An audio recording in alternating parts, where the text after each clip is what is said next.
had been a golden afternoon, and I remember having the familiar conviction that life was beginning over again with the sunrise.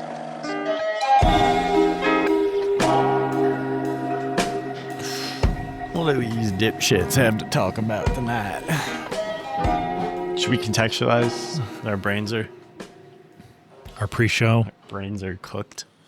Yeah, we had a big Indian food meal, maybe fortunately without rice because it was left out of our DoorDash order.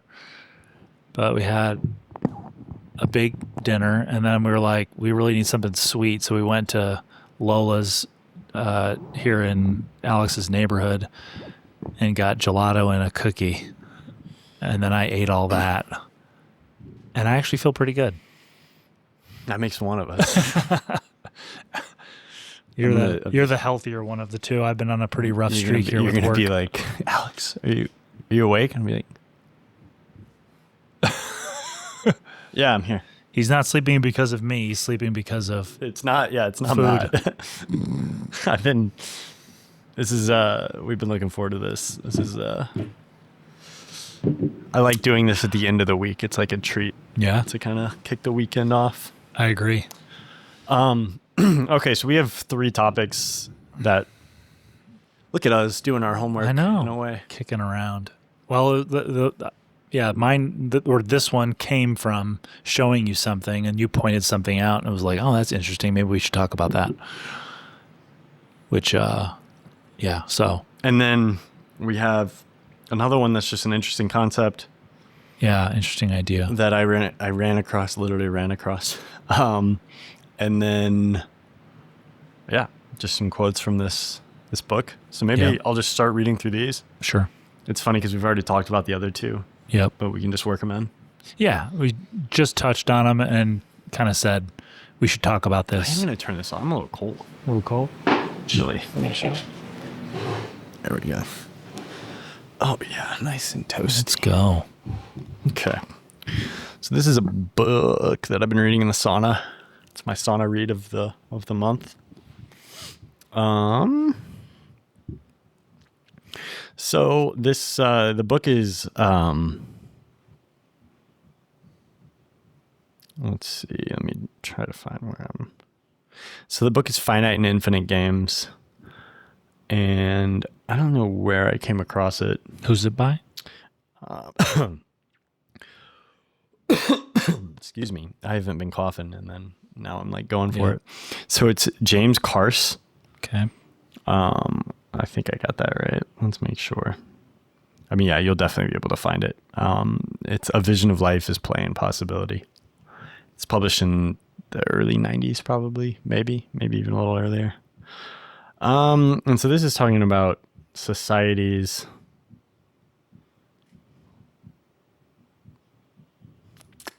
So there's a lot of things. I've highlighted a lot. So I'll just kind of read. Here's what I did. I just kind of went back like 10 pages and I'll read everything I have highlighted. And then it'll kind of give an idea. If you guys think that this is interesting and, our Indian food, chocolate, cookie brains, ruin it. It's definitely worth, I think, reading, but we'll just kind of go. And these are kind of scattered, and I probably am not going to give context, but I think through the accumulation, you'll get enough context, and you'll know if you want to read the book or not, and then also it'll give us some things to talk about. Yeah. So I'm just going to go with what I've highlighted. You'll also get a good idea of how my goofy highlighting brain works when I'm reading. The prizes won by the power in a society is guaranteed and enhanced by the power of a society. The prizes won by its citizens can be protected only if the society as a whole remains powerful in relation to other societies. Those who desire the permanence of their prizes will work to sustain the permanence of the whole. So talking about possession as a concept, it is in the interest of a society, therefore, to encourage competition within itself, to establish the largest possible number of prizes, for the holder of the prizes will be those most likely to defend the society as a whole against its competitors. And so it talks about society versus culture, whereas society is a finite concept. It's a concept that is like a society is a self-contained thing. And one of the kind of, or the, I guess, principal thesis of the essay or the book is that anything that any like concept that tries to act as a container for everything else is inherently evil. So like any finite concept that tries to act as a container for all things is inherently evil. For a finite game to exist, it should exist within the context of an infinite sphere of possibilities, or an infinite game. Okay. And there's more context on that at the beginning, but I'm starting at like 34. There's just like differentiators in I wouldn't call them chapters, but yeah. Okay. So 35. Culture, on the other hand, is an infinite game. Culture has no boundaries. Anyone can be a participant in a culture, anywhere and at any time. Because a society maintains careful temporal limits, it understands its past as destiny. That is, its course of history lies between a definitive beginning, the founders of a society are always especially memorialized, and a definitive ending. The nature of its victory is repeatedly anticipated in official declarations, to each according to their need, from each according to their ability, for example. Because cultures as such can have no temporal limit, a culture understands its past not as a destiny, but as history. That is, as a narrative that has begun, but points always towards the endlessly open.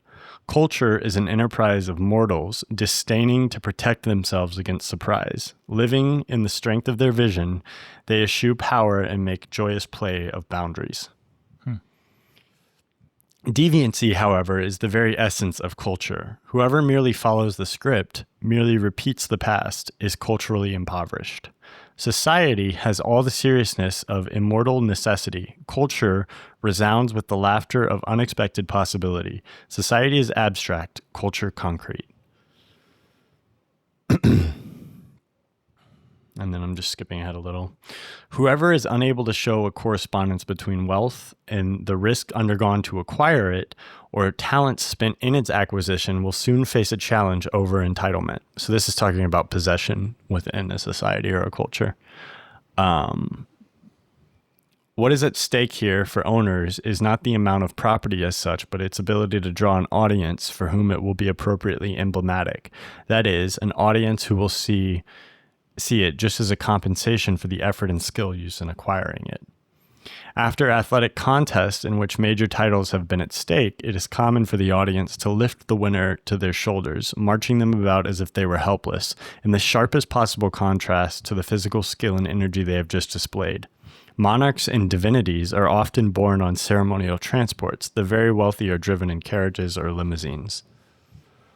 It is apparent to infinite players that wealth is not so much possessed as it is performed. And then skipping ahead a little bit, since culture is itself a poiesis, all of the participants are poetai. Poietai. So I think it's like the root of poetic. I didn't look into it that much. Let's see. I can actually literally look this right now because I'm curious. Sorry for my my dullness here. Poiesis, come on. Poiesis. Somebody's just screaming a ghost right now. Just losing it. So yeah, I couldn't find it in the built-in dictionary, which is why I didn't go to look it up. You want to look it up real quick?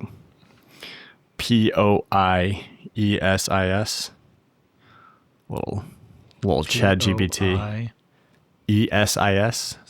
I think it's pronounced poiesis. Stupid autocorrect. POIE. I turned that thing off a long time ago. Yeah, it helps me more than it hurts me. POI. Yep. ESIS. Yeah.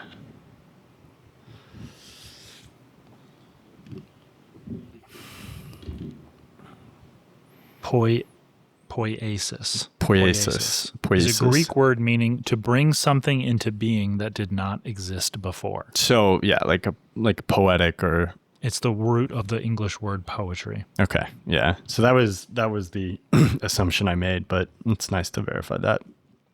Since a culture is itself a poiesis, all of its participants are poitai. Inventors, makers, artists, storytellers, mythologists. They are, however, makers of actualities. They are not, however, makers of actualities, but makers of possibilities. The creativity of culture has no outcome, no conclusion. It does not result in artworks, artifacts, products. Creativity is a continuity that engenders itself in others. Artists do not create objects, but create a way of objects. So that was really interesting. And then especially with kind of what you just showed me. Since art is never possession and always possibly nothing and always possibility, nothing possessed can have the status of art. If art cannot become property, property is never art as property. Artists cannot be trained. One does not become an artist by acquiring certain skills or techniques, though one can use any number of skills and techniques in artistic activity. The creative is found in anyone who is prepared for surprise. Such a person cannot go to school to be an artist, but can only go to school as an artist. I'm going to write something down. Sorry that my reading, I don't read out loud very often. That's one thing I'm excited to have kids and read out loud to get better at. But my eyes are always trying to get ahead of me when I'm reading. So I have to go back a lot. It's probably not fun to listen to. So no sooner did the Renaissance, this is the thing that was most interesting to me. No sooner did the Renaissance begin than it began to change. Indeed, the Renaissance was not something apart from its change. It was itself a certain persistent and congruent evolution. A society is defined by its boundaries. A culture is defined by its horizons. So that restates, I think we restated that from earlier, but defined by its boundaries, a culture is defined by its horizon. Since there can be no prizes without a society, no society without opponents. So this gets into the concept of patriotism. And so reading this, this isn't a very, this is going to sound politically potent, especially in the current cultural context. Yeah. That hasn't been my experience. I'm about halfway through the book.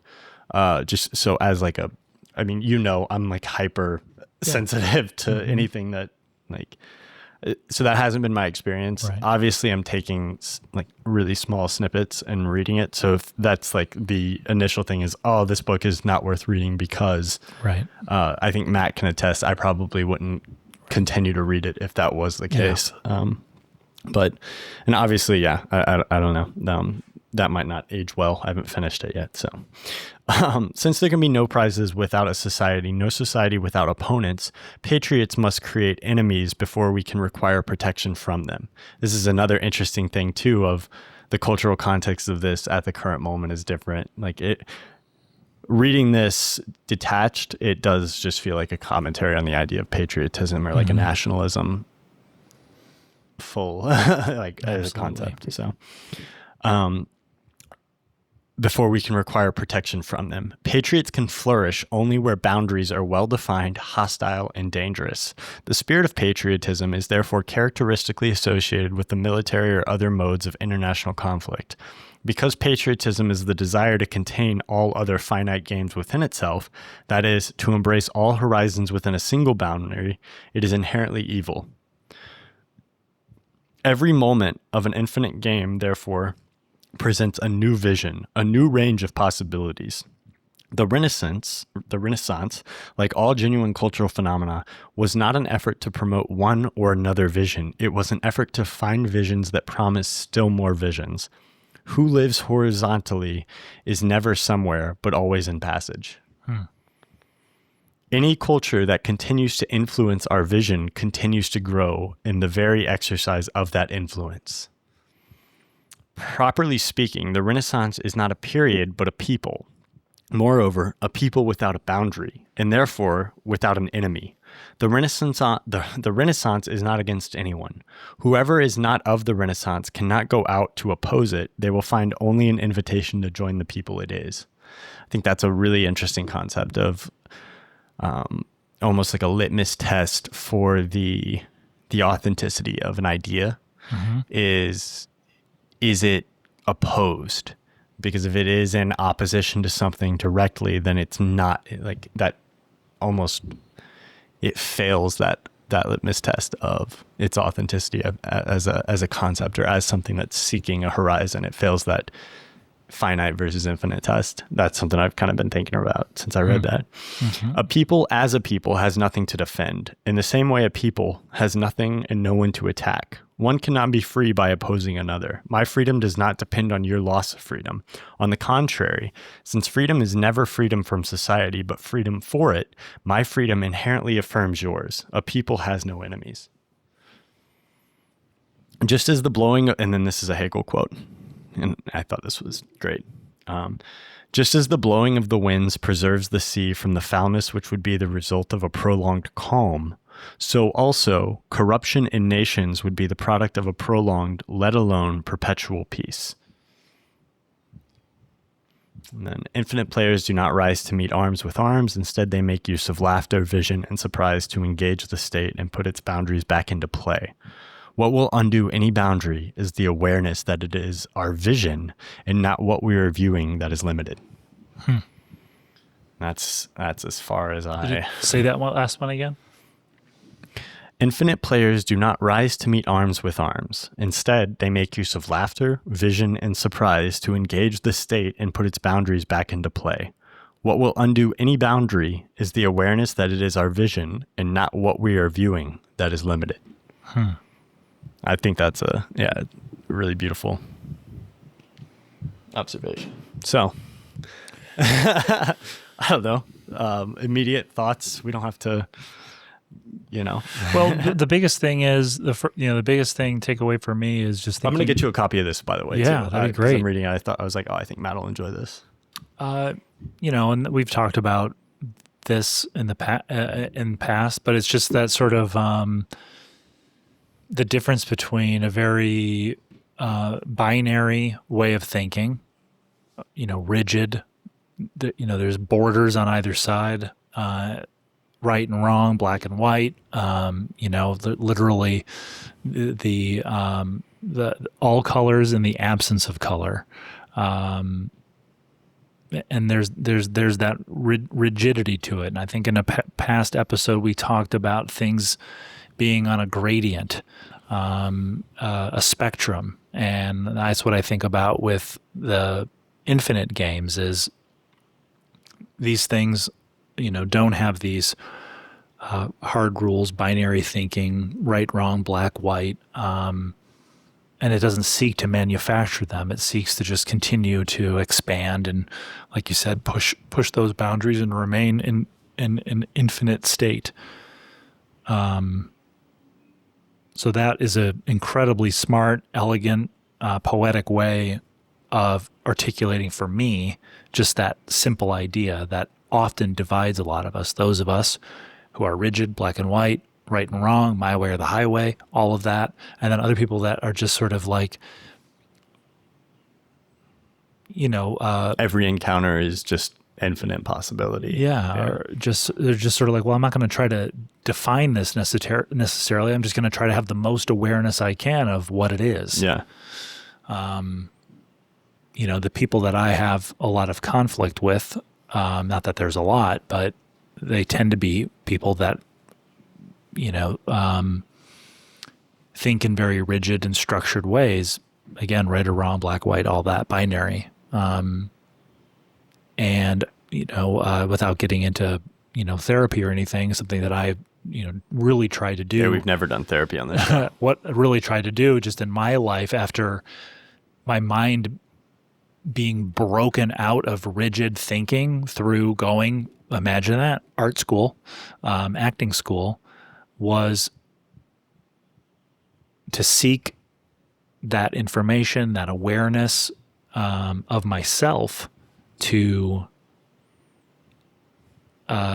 not have everything so defined. At the same time, and I'll wrap up, but at the same time, I keep trying to troubleshoot my own issues, my own personality flaws, and trying to like define the molecular makeup of who I am. So I go, I see the definition of who I am. And now I can, I don't know, move on, be at peace, understand my Dispose nature. of that. Whatever. Work Right. for the rest of your life to Hopefully, yeah. overcome that. Yeah. Yeah. So that's interesting. And some of those things that bother me about myself, it's like you seek this molecular construct so you can remove the molecules that you don't like, whether it's, having a temper or being condescending or being rigid in how you think, thinking things in binary ways, not enough discipline, like I want to take all that stuff and remove it from the molecular construct and redefine myself into something that is more to my liking, which then creates more infinite possibilities because I'm not being held back by these things that I think that I've defined as bad, good or bad. So it's interesting that It's intellectually even in that though, understanding, you're like, you're creating these definitions. right, and understanding intellectually the benefits of more of being on the infinite side of things than the finite side of things, you still gravitate towards finite thoughts. Yeah. Yeah. It's almost like everything around us feeds in that sense, especially, I mean, maybe this is more like our Western experience. I'm sure like we have, it is like, we actually do have listeners that are in, like, I think we have every continent, which is not to say we have representation in like all, but I would be interested in like how some of these structures maybe feel different from like, obviously we have grown up in the United States of America. We've lived here our entire lives. And so like that one, there's like a security in a finite state, right? There's like there's an experience and a secure experience and almost a, comforted experience or, entitled experience to have that. So yeah, I mean, it's like, obviously we're going to have one very rigid and maybe specific way of looking at the world or our, I would be curious as to like hearing outside of our very finite existence. But just really quick, when you were talking about that, and especially at the beginning, I was reading this. It's like the red pine. I think it's red pine. I don't know for sure, but I think that would get you. And it's his translation of the Tao Te Ching, and it's like the preface. So it's just his thoughts, and I thought it was like a little bit esoteric. Maybe I just wasn't on the plane of thought that he was when writing it. Which obviously like that's kind of something that you can revisit over time, so that might change.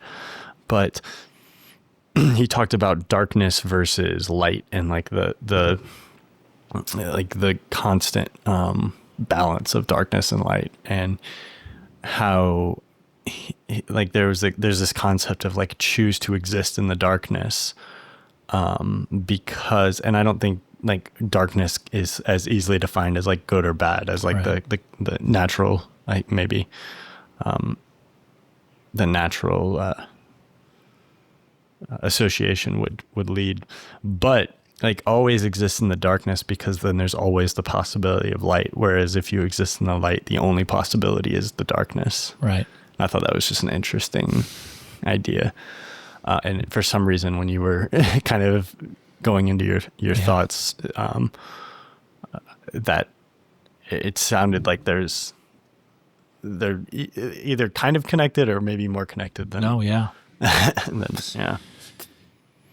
yeah, and I think in hearing you read all that stuff too, there was sort of me casting a bit of a negative association with the finite and societal construct rather than the infinite and the more artistic, creative, infinite construct.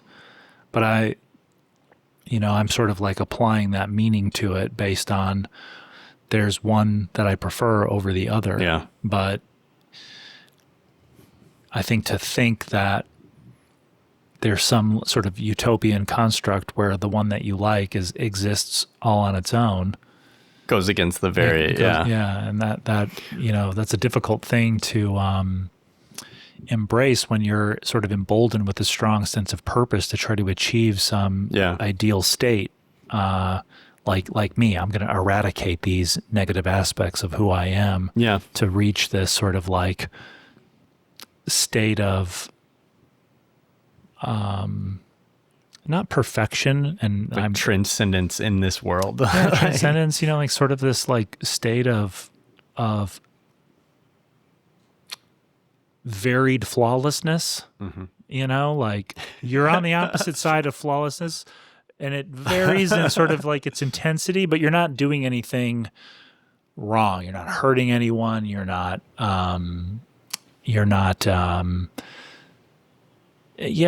causing any sort of pain or negativity or whatever towards the environment or other people.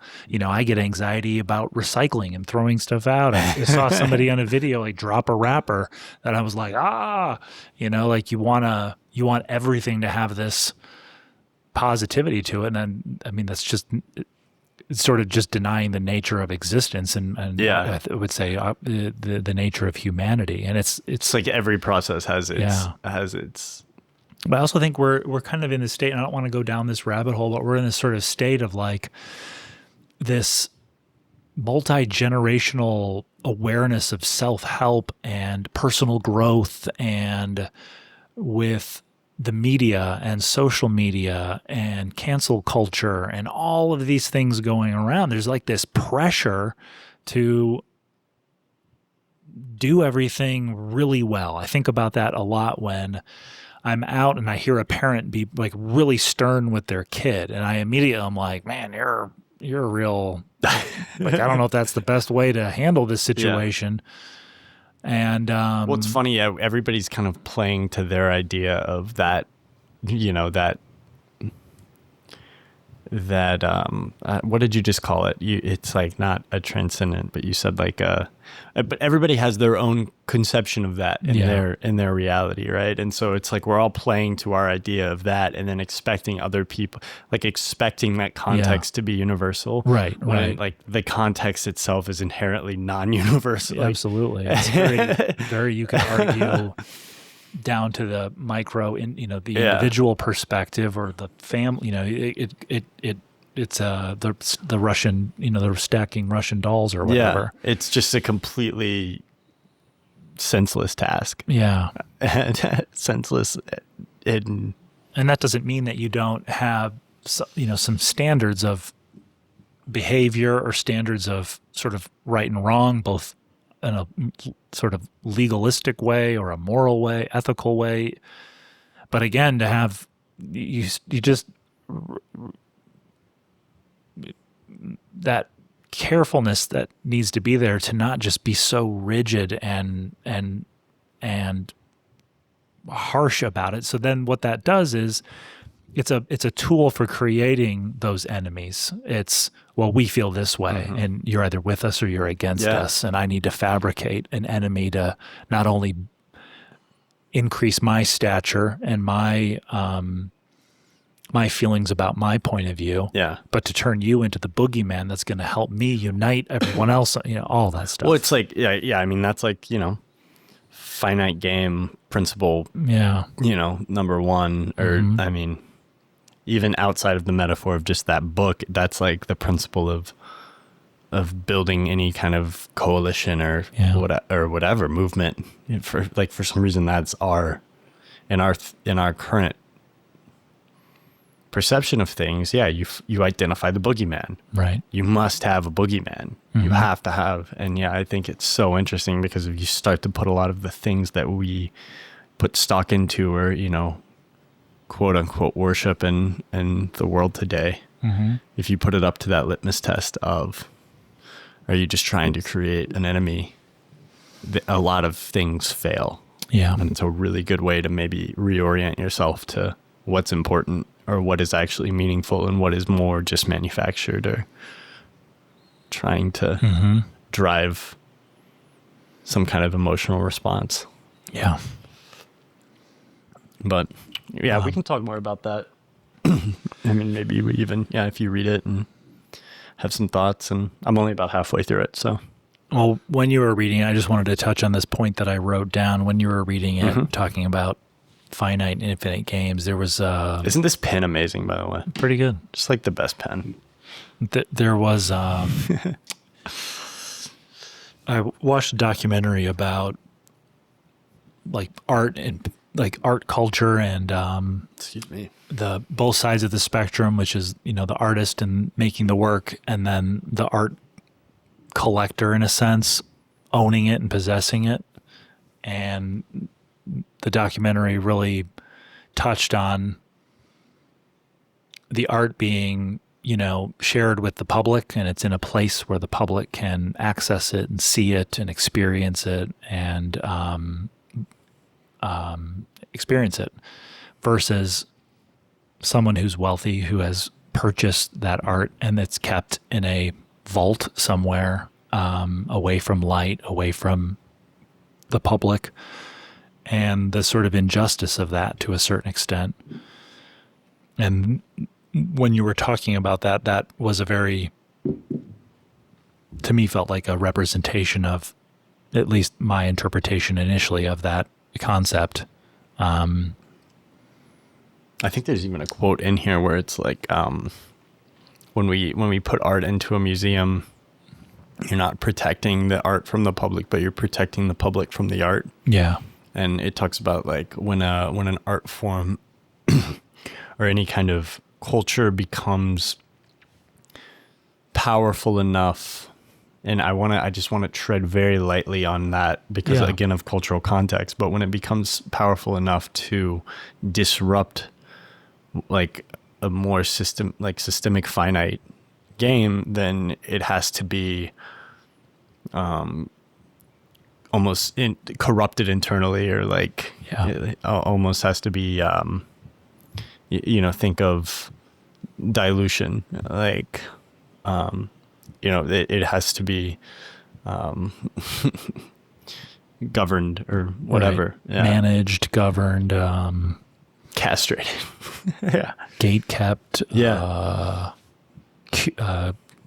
could argue sort of curated, but then it can also, on the flip side, be someone picking the winners and losers. No, it's just interesting. I mean, I thought of film when I read that, and like how commercialized and just like toothless a lot of contemporary film has become, or like how we've just like given up on some of these like filmic concepts and ideas that were vibrant and untapped in the 20th century. And and I'm not saying like it was a massive conspiracy or anything like that, but it's like when something becomes a threat, it kind of is naturally. And again, it's like I want to be careful with the language I use, because it can be contextualized in a very unintentional, like a way that I don't intend it, especially in the modern cultural context. But yeah, it's like when things become threatening, there's not like a collusion to stifle it. Yeah, it's just a natural pattern, because it's like that was the thing where it's like those who are invested in the state have an incentive to protect, or those that are invested in this idea of a society are invested in protecting that society. Yeah. And it's like, that's, I think there's a very agnostic like view on that. Like, is that a good or a bad thing? Obviously it kind of posits that in some cases, if that's trying to contain all infinite play, then it is an inherently evil thing. But yeah. Interesting. No, very interesting. I thought about like baseball too, because we just had baseball season finish up, and I was like, hell of a World Series. Well, like, just thinking of like finite games as like a beautiful thing. Yeah. In and of themselves. Like, obviously baseball is not trying to contain all of but it is a very useful, like, finite idea, or just sport in general, sport as a means of expressing that, like, pent up energy. Yeah. It's almost a more useful, obviously it's a more useful function than war, as a, like a, it almost would work. You would love to live in a world where sport was the, I don't even want to say like the proxy, because that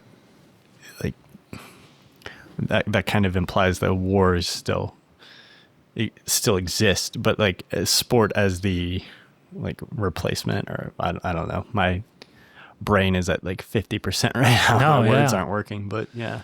Well, and not to go down a baseball rabbit hole, but something I've always found fascinating about baseball is the general perception that it's a perfect game. Like the 90 feet. That 27 outs, everybody has the same opportunity to win. There's no clock in baseball. Pitch clock now, but yeah. Right, but there's no, Yeah. it's not like basketball and football or soccer where there's this container of time that says that sort of can make you feel at the end of a football game like, I know who the better team is, and they didn't manage the same opportunities to win. That's why they fixed or try to make the overtime rules better. And I don't want to get into the weeds too much, but there's something really profound about baseball in that way. Yeah, where I when the agree. game's over, there's a different acceptance of loss when your team loses. It in ways makes it more because palatable. it's and not that so much more oriented brutal towards winning and losing. Yeah. It's not like not every, but like, especially modern sport is very heavily oriented towards winning, and obviously winning at baseball is like important. Yeah. But I mean, there's something about it. I'm sure you could ask fans of, like, I don't know, like what's a team that's been, suffering and for decades. Like, you think of like Cleveland, or I don't know. Yeah. I guess you could argue the Mariners, even though they were in the playoffs this year. I guess they're relevant now more than ever, but The Twins. yeah. It's just one of those things where the experience The Mets. is valued. Yeah. Yeah. There you go. Yeah, it is an interesting. This is just slowly going to morph into a baseball podcast, I think. Yeah, we For- should for do a kid- baseball for now. podcast. Just a little baseball podcast next year. Let's go for it. But anyways, I mean, yeah, we can continue to chew on those ideas, or we can move into a different. No, we can move in. We can move into something Go else. dealer's choice here. We I got a think couple of things on the table. I would like, though, that this idea, just to wrap it up, the idea of finite and infinite games and this concept. It's such a good title, right? Because it Yeah. just really Oh, yeah. just takes the imagination Absolutely. immediately. Yeah. But we have these recurring ideas and concepts that we bring up and we struggle with to varying degrees of intensity. And I think identifying this concept, and obviously it's doing that for you as you read it, you're sort of seeing how it's connected to existence, but thinking of ways in future episodes and conversations, even between us away from the mic, how these ideas relate back to that. Mm-hmm. And I'll certainly be able to contribute to that more once I read the book. But I think that's what I love about presenting these things. It just seems. What was the thing? It was something about like the horizon, or moving the horizon. Yeah, it's like an infinite horizon. Right. Yeah. And that's what these books are. It's, you just feel like these new Yeah. frontiers are opening Yeah. with someone presenting these ideas or concepts. It's like, I'm generally aware or subconsciously aware of the existence of this idea, but Yeah. I've never articulated it. I've just felt it. Yeah. And then I read this and it puts this language to an idea. Then I take that and run with it. It'll never, the beauty of like new discovery will never cease to amaze me. Yeah. Just every day, if you're open to it, there's some Right. kind of something you've never considered. Which is why, going back to the last episode, I'm, really want to get back to taking in on the consumption side of things, getting back to regular reading, watching film, television to a certain degree, scripted television or documentary television, not, because I've just gotten on a little bit of the hamster wheel of brainless, and I don't mean like stupid content, but just sort of like stuff that requires really no effort to consume. And then you just are like waiting for a hit of dopamine to stimulate you and then go to bed. Yeah. I don't like the idea of going, watching this movie that's got a lot of depth to it and layers. Like, it sounds like work. I don't want to turn the brain off. I don't on wanna, air. I've been working all day. Yeah. Like, I don't know if that's good. And I think part of, like in my view, 'cause I'm the same way. I just have to like make room for it in the times I know my brain is open to contend with these things. Yep. And then know that, okay, there's like a finite, I guess, but yeah, there's like a finite amount of, energy that I have to put towards those things on any given day. And, Right. It's not necessarily like a bad day or a lost day if I don't do that. Mm-hmm. But at the same time, if I can take advantage of it, all the better. Yeah. I feel Agreed. better. I'm more excited. Our conversations are more Yeah. just energized. Not that Absolutely. they're not energized anyways, but it's just like, Yeah. though that is, so, like sometimes I just want to have the repetitive conversation that I've had 100,000 times about something dumb. Yeah.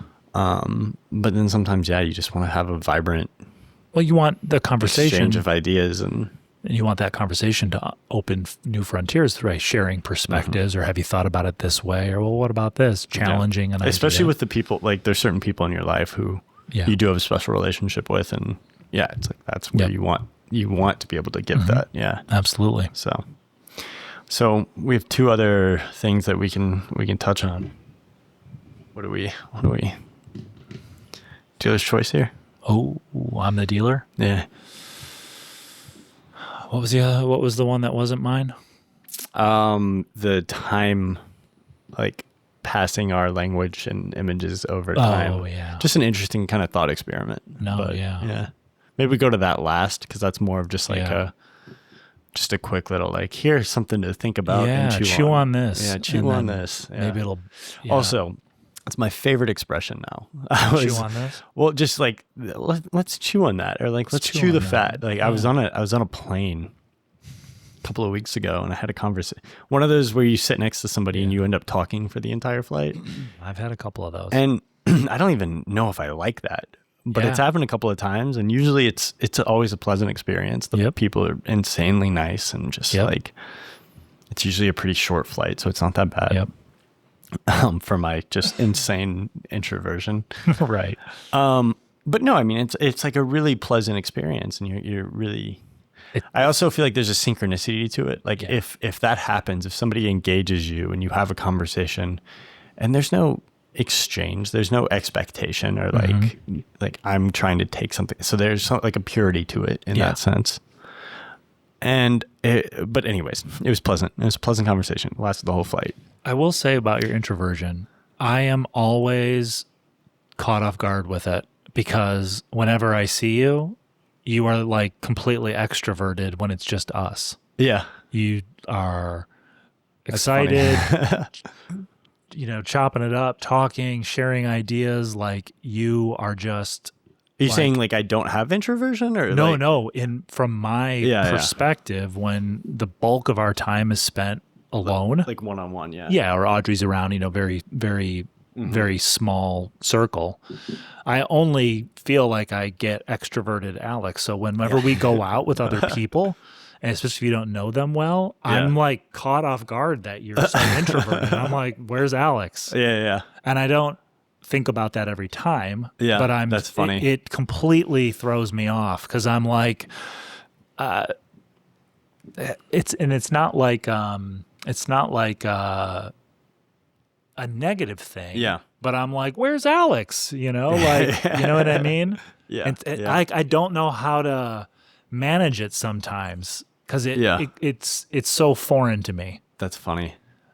And I'm just putting that together now. I don't necessarily think like it's not an intentional. No, gosh, no. Yeah, no. I mean, I think part of it too is just like, I mean, like you and I can just chop it up about anything, and we're very.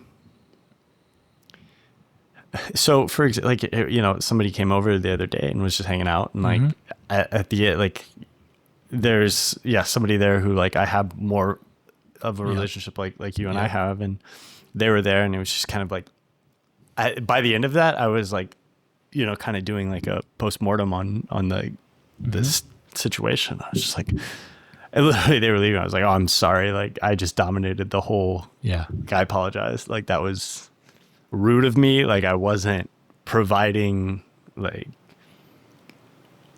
and like people don't just want to be dominated. It's sort of, and I felt bad about that. And I'm like, this person probably thinks I'm a complete asshole because I just came and like, I mean, dominant, like I'm dropping like obscure references and like they were probably like, oh, this guy is like a pretentious, like fucking asshole. Yeah. And cause I can see that. And like, I think that like, I might think that.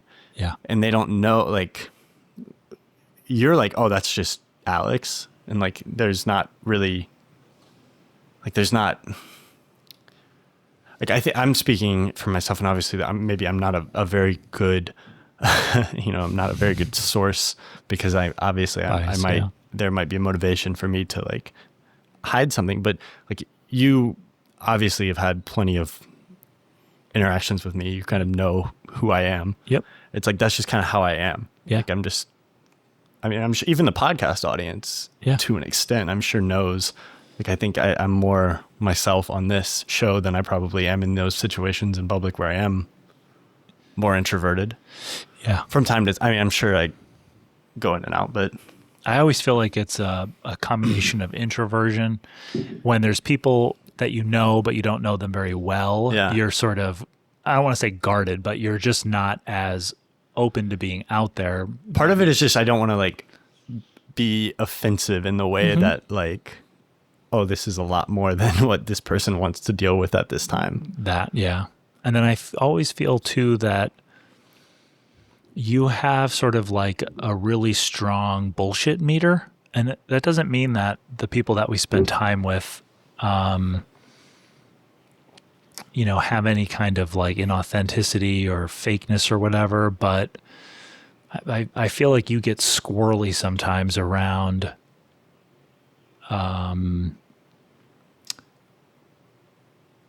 maybe people who are sort of consciously doing something for some result that just kind of feels. I'm like always searching for subtext or like. Well, it's kind of like that, like when we talked about peacocking, it's just like sort of like name dropping or, just trying to like demonstrate to new people, like I do cool shit, and like just sort of like the bullshittiness of that, like the I don't know, the manufactured it reads nature to me of like that. you're reading a bad script or something, and it's like, they're trying to work these details into the. And I can see that you have a very strong into the dialogue. I probably get a pass sometimes when I do it because you know me so well. It's not that you don't know what's happening, but it just doesn't have that grading quality to it. Well, and I'm sure I do it too. Like everybody, I think is. I don't know, man. I feel like a lot. Like I don't know. But I'm never gonna step up and be like, I don't do that. yeah, yes, Like, it is I would- possible. yeah, Certainly, yeah. if you do it, it's so minimally that it's not as noticeable. Whereas some others and people who I really like, it feels like maybe there's some insecurity that creates more sort of demonstration of this or that, whatever. Anyway, All of So- this to say that guy on the airplane used the expression "chew the fat," chew the fat, and he's like, he was an engineer, and he's like, yeah, so I call up my buddy, or just chewing the fat. and I was like, hey, I got a problem I want to chew the fat with you on. Yeah. And he's like, so I gave him this problem, and we discussed it for 30, 45 minutes, and then came up with a couple of ideas, and there you go. And I was like, you just changed my life. Yeah. That's all I want to do is just call up a buddy, chew the fat.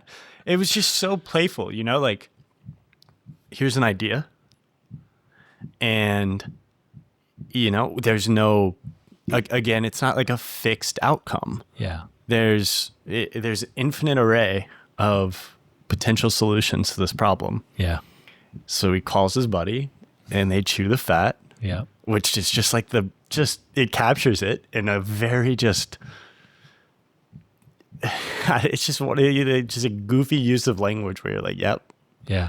And he's like, and we chewed the fat on it, and came up with some ideas. Yeah. And I'm just like, that's my outlook on life. Like, I just want to like call up a buddy, throw out some ideas, chew the fat on them, and then move on with our lives. That's really what this podcast is. It's- We chewed the fat. we just chew the fat, That's the yeah. new title. Chew the fat. So yeah, just really cool expression. Yeah. I mean, we chewed the fat all the time to where we said we should just record these into a podcast. Yeah. And we are literally chewing the fat tonight. There's just something so Indian food. beautiful about just like, yeah, chewed the fat.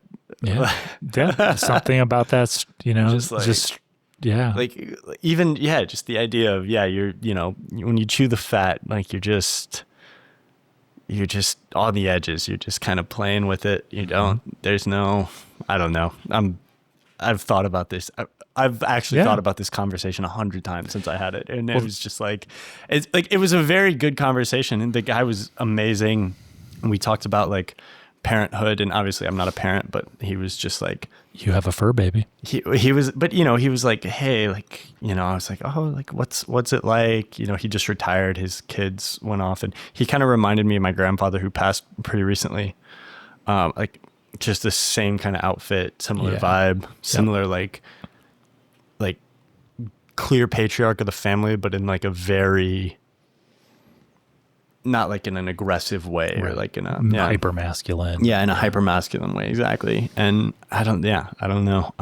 It was a great conversation, and my biggest takeaway was chew the fat. I'm like, that's the best. I have found that I have had those kinds of conversations with people that fit a patriarchal or matriarchal archetype for me. And Yeah. I think It's so funny. Now I'm going back and I'm thinking about the people who I've had conversations with on planes, and it definitely fits that. and for me, it's a combination of living away from my mother Yeah. and my dad having been deceased for 10 plus years. Yeah. His birthday was yesterday. Was it? Oh, yeah. And I've even been like very conscious of that, whether it's applying a sort of patriarchal role to my father-in-law, to the point where I have like thought about when he passes away and speaking at his funeral, Yeah. and sort of like that cliche of like, Yeah. he was my dad after my dad passed away. Even though Tim and I don't do like a ton of stuff together, Yeah. we've gone golfing and gone to Colorado, but we haven't done anything like recently. But it's like hyper important for you. you just feel that, I don't know, that patriarchal connection. And then there's a touch of it with another man named Tim who owns Canesville Collectibles. And I don't like go in there and chop it up with him because but I think that there is sort of like a, he like, there's a father-son dynamic probably in the sense of just our age difference, right? Yeah. Like it's just a young man and an older man. Yeah. And he'll ask me, "Did you find anything today?" Because Yeah. I'm always out treasure hunting, right? And so it's almost like a dad checking in Yeah, on yeah. how this thing you're interested in is How's going. school today? Or, Yeah, exactly. Yeah. And I find myself examining my the layers of desire to go there. Yeah. And I know that one of those layers of desires is a patriarchal connection. Yeah.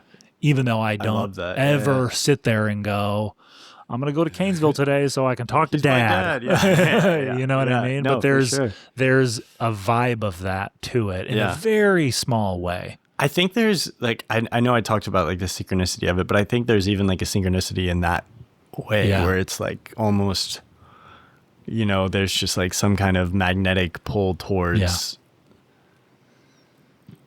from both sides of like this is a connection that is necessary now. Yep.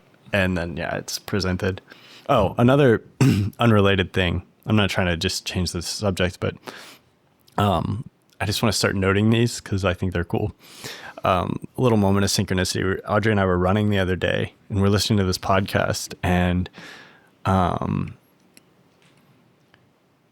we're like 49 minutes into a run and we'd been listening to like 3 different podcasts. And we're listening to this podcast and somebody mentions like the Minnesota Twins. And as soon as they say the Minnesota Twins, the person that is on the sidewalk in a walker right beside us, coming the other direction, passing us, like literally Minnesota Twins, we cross paths, we're on Minnesota Twin shirt. Just a cool little synchronicity. Wild. Yeah, just I like that, you call them like glimpses of God or whatever you want to, but I just try to clock them, and I want to start like trying to clock them on here because they happen to me. I mean, definitely. You should write them down too. I need to Just keep Well, the craziest one was I've told you about the bat, right? the bat. When my dad passed and we were at the park.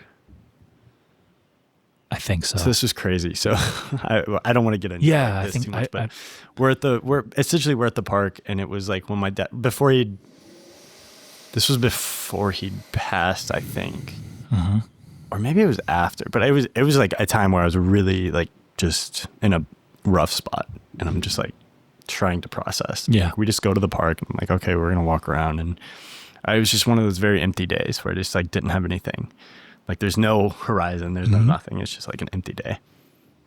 And we're at the park, and Audrey, like, this was fall, so it might have been after he passed because he passed in October of that year. And so, but essentially everything had fallen, like the acorns had fallen. And so we were picking these acorns up and like throwing them, and we'd swing at them with a stick. It just, I don't know. We were just at the park and just like trying to, literally anything that just carves out a moment of mindlessness. Yep. And so we're doing this, and we did this like 5 times. And then, and like, you've been to Memorial Park. For those who haven't, it's just a giant open Lawn. Yeah, it's just Space. open space. It's just grass. Yeah. There's like a rose garden, and we're just like in the middle of a field over on the side. There's no like anything around this area. It's just grass. And I say, man, I wish we had a bat. And I swear I took 2 steps and I stepped on like a plastic wiffle ball bat. I'm not kidding. Yeah, like, that's and it was just like, and like this was like one of the worst moments in recent memory for me. Yeah. Like I have like, I kind of do clock these like, I guess like temporal experiences that you'll just be in this moment and you're like this, like I'm not in a great place right now. And you just kind of clock it. And I was just like if there was any time that I needed a synchronicity or like a glimpse of like of God, that was that moment.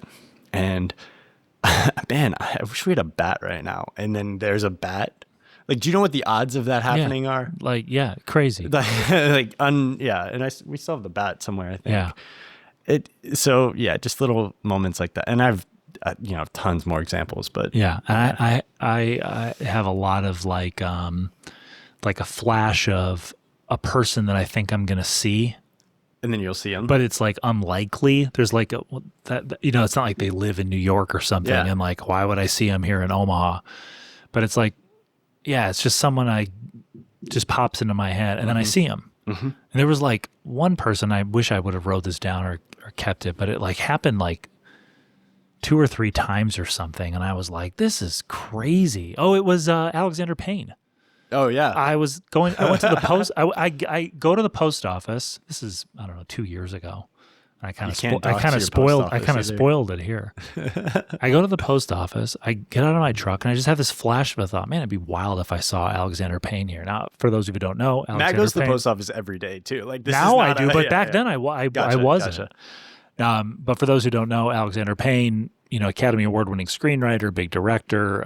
He, has a home here in Omaha. He mostly lives here in Omaha. And we've run into him in the past. I saw him one time at the old market. You saw him one time we were out taking photos. I have a couple pictures of him. So yeah, it's not like insane to see Alexander Payne, but it's, it doesn't happen often. It's weird. It's more strange that you thought about what if I like. I know. I just got out of my truck. I don't think Alexander Payne is like necessarily top of mind for you. No, right, exactly. It's not top of mind for me. So but I get out of the truck and I'm like, man, would it be wild if Alexander Payne was inside? I fucking go into the goddamn post office and get in line, and I see Salt and Pepper Hair at the counter, his back to me. He turns his head. I'm like, that's fucking Alexander Payne. Yeah. I'm like, what? No way. What is going on right now? It's bizarre. It's impossible. It's impossible. Yeah. And it's like impossibly possible. It's like a glitch they call it glitch in the matrix. Yeah, that's right. Yeah. And the other one, I think I've shared it on here before, but I'll reiterate. This one is truly fucking impossible. Yeah. Okay. So much so I'm swearing. A girl I dated in college. We're on one of our first dates, probably our first date. We knew each other from theater school and all that stuff. And this is like our first night out. I borrowed a friend's car. We went out. I think we went and saw a movie, maybe got something to eat. And then we hung out at my apartment. Nothing, like that. But we just hung out. And so we were just talking all night long. And out of nowhere, I'm like, when's your birthday? And she goes, August 28th. I'm like, oh, that's my brother's birthday. Mm-hmm. And she goes, when's your birthday? And I went, April 26th. Mm-hmm. That's my sister's birthday. I'm like, what? Yeah. Insane. That's impossible. Yeah. That somebody from Chicago, I would think I was 2 or 3 years older than her, meets in Champaign, Illinois. Yeah. Gravitates toward each other. At that moment, you have to be thinking like, we both were like, what? Yeah. I mean, that is weird. Yeah. Truly, it's like statistically impossible. Yeah, just the fact that her birthday was the same as my brother's was crazy. Yeah. And then I have the same birthday as her sister. So it's my brother, then me, then her, then her sister in that order. And I'm just like, oh, man, that's weird. That's awesome. I did not end up marrying her. We are not together. Yeah. We broke up a year later, and it was... It's got to be something. Yeah.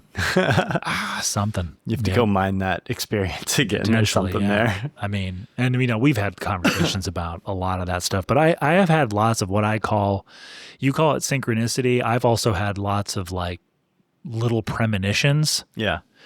You could argue that yours was sort of a premonition in the sense like of the bat and then it came true. Mine's like, I'll think of somebody, then I'll see them, or I'll think of like a little something happening and then it kind of does. Yeah. I know that's very vague and it's like, okay, pal. Yeah. Right. Yeah. But lots of moments where I'm like, that actually just happened. Yeah. And I had thought about it literally 8 minutes ago. It's just, but it's very beautiful. Small. Well, it's one of like the most beautiful. It really does give me almost reassurance that we're not just, atoms floating around in space. Right. Like there is some random there is some kind of principle. That's probably why I keep sending you those consciousness articles from Popular Mechanics and shit. I'm like, there's something here, bro. You thought of a bat. You said out loud. And then there's a ground, bro. I mean, that I'll never, and just the moment, like the timing of that too.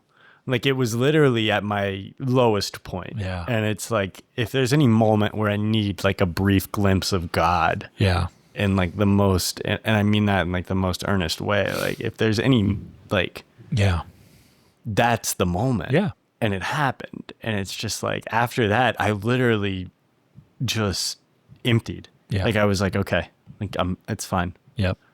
Like you feel this immense loss and this hole and this just like vacancy. And then it was just like, oh, it's fine. Yeah. Like my dad's right here. There's this beautiful, Yeah. yeah. And I mean, actually, like since that moment, I mean, I've had moments of like, oh, I miss this, or like, oh, I can't just like call or whatever. But it's like since that moment, it's very easy to just kind of be like, oh, Yeah. it's like it's all here. Like I haven't lost, and like, Well, just because the physical parameters have changed. Well, Somebody's listening to this. I know. And they're like, what the fuck? Well, I'll say something really wild, but like, who's to say that the conversation with that man on the plane wasn't with your dad? Yeah. That there was. I have that. Yeah, I have those thoughts too. Yeah. From the the deep realms of consciousness we're not aware of. Like, I mean, your dad.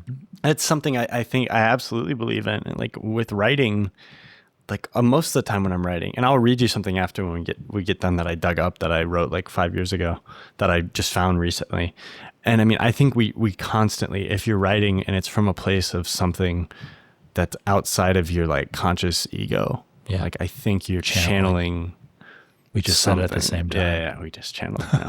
We said synchronicity. No, but I think you're channeling something. Yeah. Like you think of a character and they're just fully formed in your mind immediately. Yeah. Like that's like that's not me. Maybe it is me. I don't know how I got there, but like I don't know. I'm gonna move on for sake of just turning off every listener that we have to some like mystical whatever. I think we might. I think what could be divisive. It could be some are like, this is a bunch of woo-woo bullshit, and others are like, yeah. Well, I'm Keep going. I mean, you know me, like you know me. I like to say that though because there's not a lot of people who I feel like have a pretty good idea of. Like I feel like I can be like you and I can just be together and not have like any kind of barrier. Yeah, a lot of the sense or self-management. Yeah, and it's been long enough too. Like the depth and the length of our relationship has been, it's enough to where it's a lot has come down over the years. Like, and we've been through a lot together and things like that. Yep. And I'm not a hyper, I'm not super religious or anything like that. I'm pretty. Well, you did burn some sage at my house when you came. I did burn one time. You did a little dance. It was very. I was not expecting that. A rain dance. I had to bring rain. No, I had to. The food we ate. No. Trying to conjure a Patriots win against the Packers, maybe. It worked. Got you in the Super Bowl, though. It is, it's just like, I don't know. There's just certain things that just feel true to me. And maybe I'm just looking and I'm just connecting my own dots. But should we talk about this? We're at an hour 6. Or do you want to call it an episode and save it for another one? Up to you. I think we should save it because I think this will go another 30 minutes at least if we dive. Do you want to dive into the? Do you want to just present the idea of like the cave, the salt mines, or? I think. I mean, we've teased it at this point. Yeah, we kind of have to. If I worry that I'll screw it up a little bit. So. Essentially, like I was just running and I was listening to Werner Herzog's memoir, and I'm like just about finished with it. And he talked about this concept. It's like the chapter begins where he's talking about like thoughts, like reading people's thoughts, and he starts talking about this idea of. I mean, what would you call it? Like cultural translation or like in cultural inheritance or like maybe. So the imagery is the best way to explain that. But there's this, like this essentially uranium containment. It's these salt mines that have been structurally unchanged or geologically unchanged for like 250,000 years. So there's no risk of like earth shifting or like some kind of leakage or anything like that. And they're far enough away. Obviously there's people like semi-close, and they're not thrilled, but they use it as this disposal site for uranium. And he presents the concern of how do we warn future generations not to interact with this space. Like you'll cause, irreparable damage. And I don't know what the half-life of uranium is, but takes a minute. It takes a long time. And so he's literally thinking on scales of like 40, 50, 60, 70,000 years. How do we, like, our language will cease to be useful. Our images will cease to be useful. Like the context will have completely faded away. Like he even presents this beautiful image of we will like breed the cacti in the area to be blue, to act as a warning sign. And he's like, but that might not be sufficient, because obviously over 40, 80,000 years, just climate change, can render an area as like the climate in that, or the environment of that particular area could be completely different. It could be a completely different climate. So, how do you warn against somebody? And you came to you had a similar thought I had about, you almost have to go back to the cave every decade for 40,000 years, for 50,000 years, and rehash the dangers. Yep. And so, obviously we kind of made the connection of like rituals. What is a ritual? Like you're doing something over and over and over to translate some like older, or maybe ungraspable or unable to capture in the language, in the precise language of, our current cultural landscape. And you're passing that over time. That's like essentially what a ritual is, and like how we don't even take rituals seriously. Or like over time, even rituals begin to lose their significance.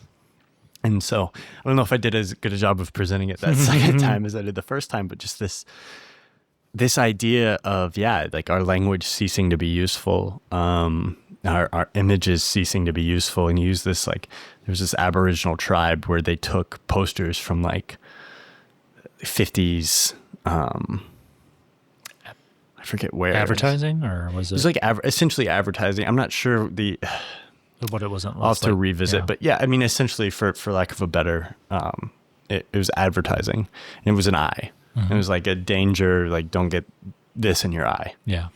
And they had no idea what it meant. Yeah. Whereas we'd look at it and, we'd probably be like, oh, that means. Yeah. And so you take that for granted. And it's such a simple and profound concept of just like how much we're pulling on a very unique and finite cultural context that will completely dissolve over 1,000 years, much less 10,000, 20,000, 50,000 years. Yep. It's just one of those ideas that's cool. Well, when you present it as like, well, if you put a sign up in the cave that said, do not enter, you will die, something like that, like literally in those words, 40,000 years from now, nobody's going to know what that means. Yeah. Language will have sort of died through evolution. At least that's my interpretation. Died through evolution in a sense where it's. I mean, they could spend they could spend the time trying to decipher the language and figuring it out like we do with hieroglyphics or other ancient languages, but there's still potentially meaning that's lost or misunderstood. He was like, you almost need like a Rosetta Stone. Yeah, but. We even talked about Shakespeare and like the King James Bible. Like that's not even, that's hundreds of years. What's interesting though, I think even if there were a symbol, something that would represent imminent death if you enter this place, I think no matter what, people would go, I'm still going in there. Doing it. I mean, yeah. there hasn't been that span of time, but you think about like Raiders, and these are movies, obviously, and it's fun. Raiders of the Lost Ark, Goonies, all these places where it's like, you probably shouldn't go in there. And everybody's like, let's get in there. Let's open the Ark of the Covenant. Yeah, exactly. We talked about these ideas of like building these unbelievable, Stonehenge or Stonehenge or the pyramids is like this idea of we have to put so much into this that it seems impossible. Yeah. So it's clear. Yep. And these things are still completely aliens must have come and put this here. Like they had to have superior technology. It's like, whereas, maybe it was as simple as like, what do you think is a warning that's so fucking obvious? So obvious. It reminded me of like we built like this is so perfect. Yeah. We thought you would get the hint. Isn't it obvious what this is? And nobody. It's still we're a just mystery. Like, whoa, this is insane. Yeah, look at this big rocks they put here. Get out. How do they not know it spells get the fuck out of here? It's just insane. Well, you could, Chernobyl, like our, people know what it is, dude. They still, I gotta go see it. I gotta go check out those mutated animals and the rusty old swing sets. I gotta see it. It's gonna make great content. It's gonna, this will be a good. The content's gonna be so good. Okay. Well, sweet. Yeah. I think, we'll leave you to chew on that. Chew the fat. Chew the fat on that. It had been a golden afternoon, and I remember having the familiar conviction that life was beginning over again with the sunrise.